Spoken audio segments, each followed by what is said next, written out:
500 సంవత్సరాల తర్వాత భగవంతుడు వాపస్ అయోధ్యకు వస్తున్నాడంటే ఇప్పుడు ఉన్న నరేంద్ర మోడీ గారి పాలన రాముడికి కూడా నచ్చి ఆయన వాపస్ వస్తున్నట్టు లెక్క. భగవంతుణ్ణి ఎవరో తీసుకొస్తేనో రాడు. శ్రీ మహావిష్ణువు అవతారం. ఆయన వాపస్ వస్తున్నాడంటే రామరాజ్యానికి చాలా దగ్గరలో నరేంద్ర మోడీ పాలన ఉన్నట్టు మనం నేనైతే అర్థం చేసుకుంటాను. అందుకనే భగవంతుడు వాపస్ వస్తున్నాడు.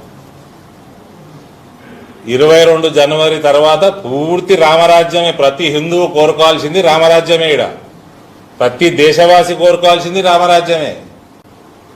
ఏ మతమన్నా కానీ ఇటువంటి ప్రతిష్టాపనకి ఇందూరు ప్రజల ఆశీర్వాదం వల్ల నాకు ఆహ్వానం లభించడం, నేను ఇందూరు ప్రజల ప్రతి ఒక్క నన్ను ఎన్నుకున్న ఓటర్కి పాదాభివందనం తెలియజేస్తున్నా.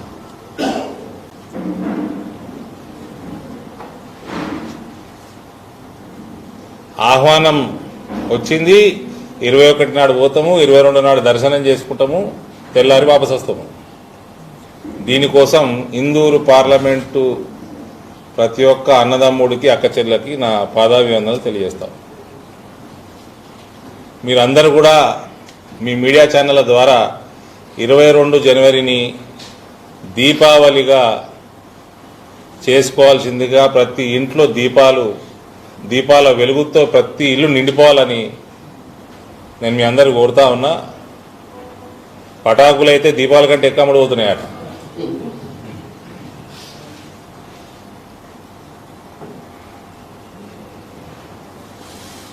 మందిరాలలో మా భారతీయ జనతా పార్టీ శ్రేణులు ప్రధానమంత్రి గారు పిలుపునిచ్చినట్టు స్వచ్ఛతా అభియాన్లో అందరూ దయచేసి పాల్గొనండి.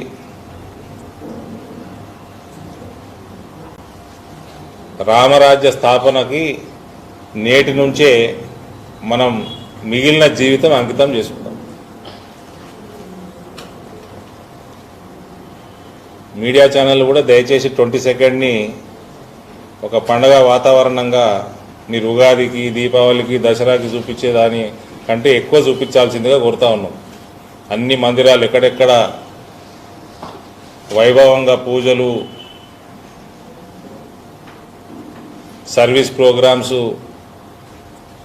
జరుగుతూ ఉన్నాయో దయచేసి అందరూ కూడా కవర్ చేయాల్సిందిగా కోరుతా ఉన్నాం.